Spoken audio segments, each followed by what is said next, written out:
Bonjour à tous, c'est avec un grand bonheur que nous vous retrouvons ce dimanche matin. Merci de votre fidélité. Nous allons explorer aujourd'hui une thématique importante dans la transmission du bouddhisme, notamment en Occident, celle de sa traduction.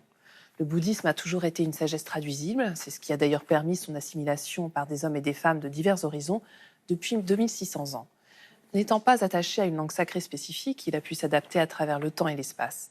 Les premières traductions orales de l'enseignement du Bouddha ont donc pris place de son vivant.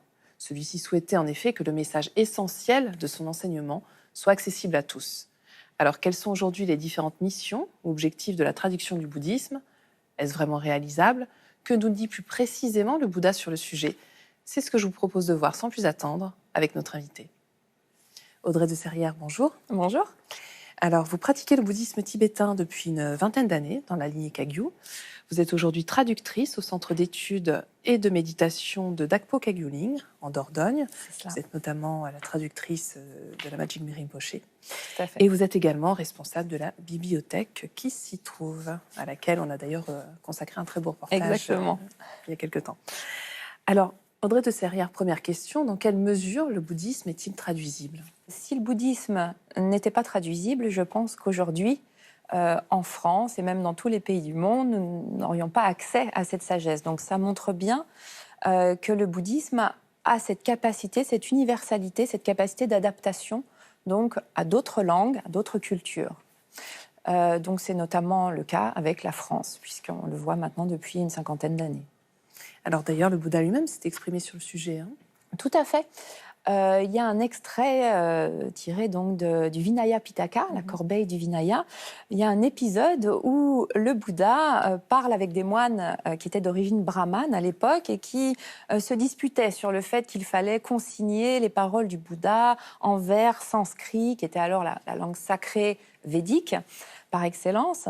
Et donc le Bouddha, en fait, est intervenu en leur disant « Moines, surtout ne consignez pas mes vers dans une langue spécifique, mais appropriez-vous mes enseignements, chacun dans votre dialecte. » À l'époque, en Inde, les langues, il y avait un grand nombre de dialectes différents.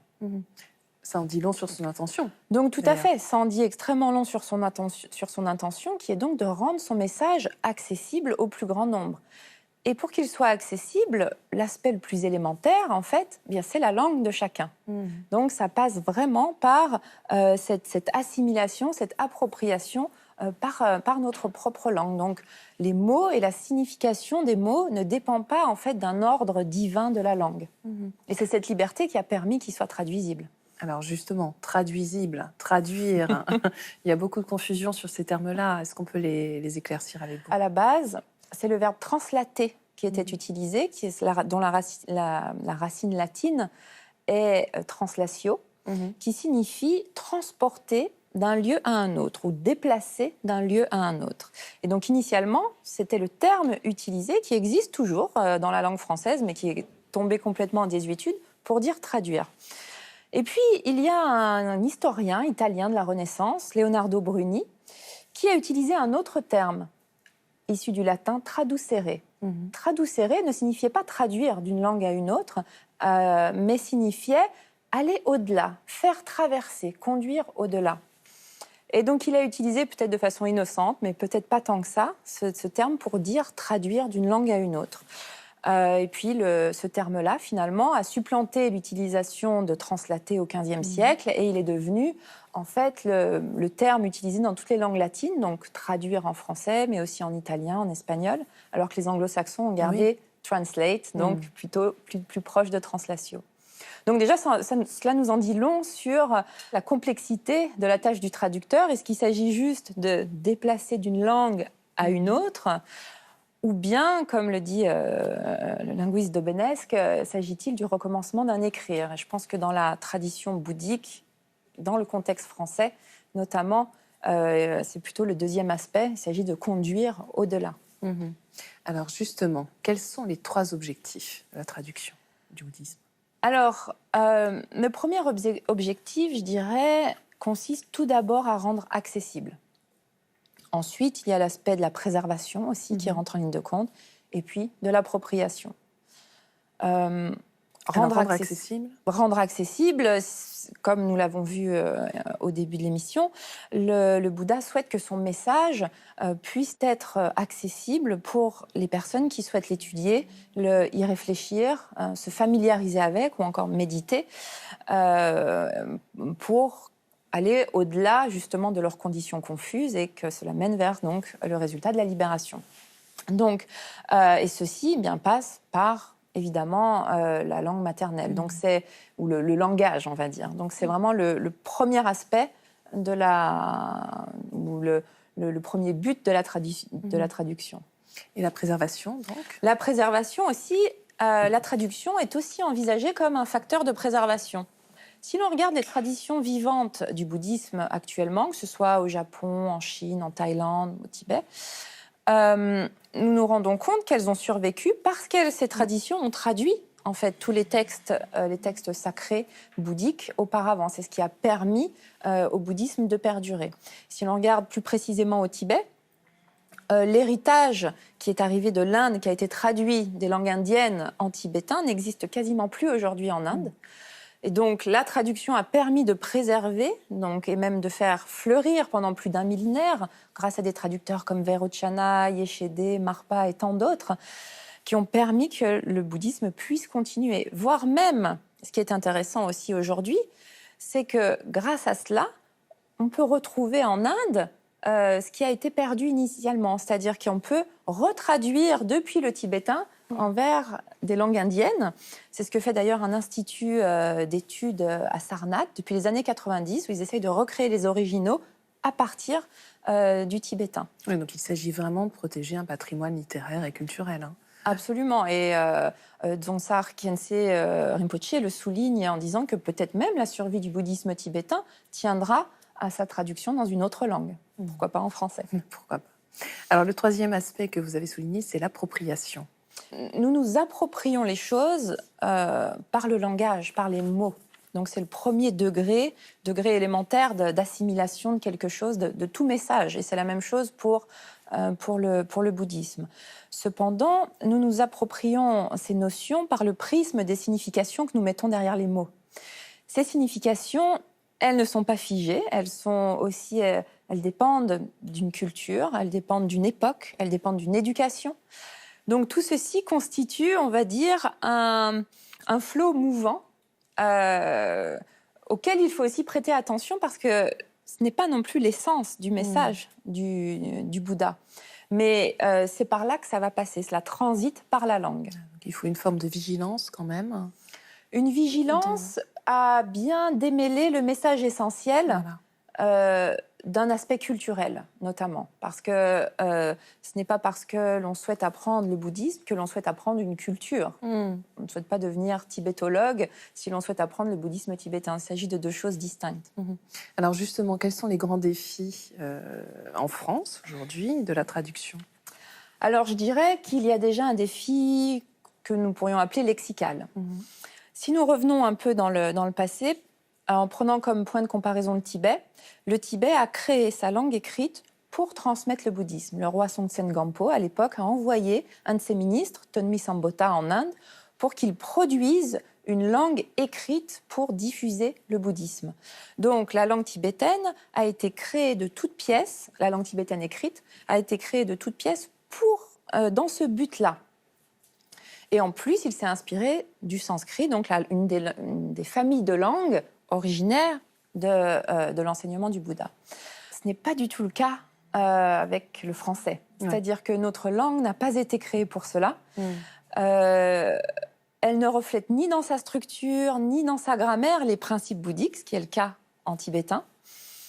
Donc, prenons un exemple assez drôle, en fait. Un des termes en tibétain pour dire, qui est souvent traduit par individu, c'est dit kangzak. Individu, si l'on examine l'étymologie de ce terme, en latin, vient de individuum, qui signifie ce qui est indivisible. L'étymologie du terme tibétain est composée donc de deux syllabes. Kang, qui signifie être plein de qualités et de défauts, et zak, qui signifie ce qui fait chuter dans le cycle des existences. Donc nous voyons bien ici que le mot originel et sa traduction sont très éloignés. En tibétain, cela fait référence à un état de l'être et à ce qui génère et perpétue cet état. Ce n'est pas du tout le cas en français. Voire même, le terme français est une contradiction dans les termes. Ouais. Parce qu'en fait, le Bouddha explique que l'individu est divisible. Donc, puisqu'il est l'agrégation de différentes parties ou différents éléments. Oui, on comprend à quel point c'est fin, c'est subtil et pas forcément. Et où nous sommes en fait assez démunis parce que notre langue n'a pas tous les termes et tout le lexique pour cela, alors que c'était le cas par exemple en tibétain. Alors à cela s'ajoute le défi culturel, mais aussi celui des limites de la compréhension et du langage, qu'on vient brièvement d'évoquer là. Mais... Absolument. Alors le défi culturel est intéressant également puisque lorsque nous entendons ou lisons un mot, nous en avons une image, c'est-à-dire c'est la signification qu'on va lui attribuer, en lien avec notre expérience passée, avec notre époque, notre environnement actuel. Sa compréhension va se teinter de tout ce bagage que nous avons. Prenons un exemple. Le terme confession. Qu'on le veuille ou non, le français est teinté par cette contexte... Culture judéo-chrétienne. Voilà, culture judéo-chrétienne, exactement. Et donc, confession, l'entendement que nous en avons, c'est simplement l'aveu des péchés à un prêtre ou en être absous. Ce même terme est utilisé dans le contexte bouddhique, mais il fait référence à une pratique totalement différente, qui est celle de prendre conscience, de reconnaître les actes que nous avons commis par le biais de notre corps, de notre parole et de notre esprit, et qui ne sont pas bénéfiques ni à soi-même, ni aux autres, ni à nous-mêmes, ni aux autres, et qui participent en cela de conditions qui retardent notre progression vers l'éveil. Donc nous voyons bien qu'il y a deux choses tout à fait différentes derrière un même mot. Et donc cette intrusion culturelle est aussi quelque chose d'important dont il faut tenir compte quand nous traduisons. Alors, pour terminer cette émission et la conclure, est-ce qu'on peut faire un état des lieux aujourd'hui en France ? Alors, ce qui est intéressant, c'est que les chantiers de traduction ont pris plusieurs siècles au Tibet pour traduire tout l'ensemble du corpus de textes. Et ceci se faisait sous patronage royal. Le bouddhisme fait à peine ses 50 années d'existence en France. Donc, nous pouvons dire que nous en sommes au balbutiement de la traduction. La première génération de traducteurs et de traductrices français qui ont œuvré ont accompli un travail colossal, souvent dans l'urgence, avec très peu de moyens techniques comme financiers. Donc j'ai vraiment beaucoup de gratitude et beaucoup de respect pour ce premier travail qui a été accompli. Maintenant, je pense qu'une traduction, en fait, est toujours un travail en cours, ce n'est jamais un document final, même si elle est imprimée, noir sur blanc, elle est publiée dans un livre. Il y aura une deuxième génération de traducteurs qui viendra réviser, comme ça s'est passé au Tibet, en fait, puis une troisième, puis une quatrième, et ce, jusqu'à ce que le bouddhisme soit pleinement assimilé dans son nouvel environnement. Donc, je pense qu'il faut garder à l'esprit que c'est un processus lent et au long terme. Il y a du travail. Et il y a du travail. Et merci de le faire aussi pour nous, Audrey. Merci Avec beaucoup. plaisir. Et pour aller plus loin, voici quelques livres que nous vous recommandons. Au cœur des émotions de la Magic Rinpoché, chez Rapsel, traduit par notre invitée Audrey de Serrières. Un livre passionnant qui nous montre les méthodes que nous propose le bouddhisme pour nous libérer de l'emprise de nos émotions, car en embrassant ce processus de changement, nous pouvons en effet prétendre à une vraie liberté. Le chemin de la grande perfection, chez Padmakara, traduit par le comité de traduction Padmakara. Ce livre se présente comme un guide des préliminaires de l'essence du cœur de l'immensité, un cycle de pratiques méditatives appartenant à l'école du bouddhisme tibétain appelée Grande Perfection. Et enfin, L'ondée de sagesse, chant de la lignée Kagyu chez Claire Lumière, traduit par Christian Charrier, un recueil de chants rédigés entre autres par les fondateurs de cette lignée importante du bouddhisme tibétain, comme Marpa, Kambopa ou encore Milarepa. C'est la fin de cette émission, vous pouvez la revoir pendant 1 mois sur France.tv. Merci de votre fidélité, nous vous souhaitons une très, très belle semaine.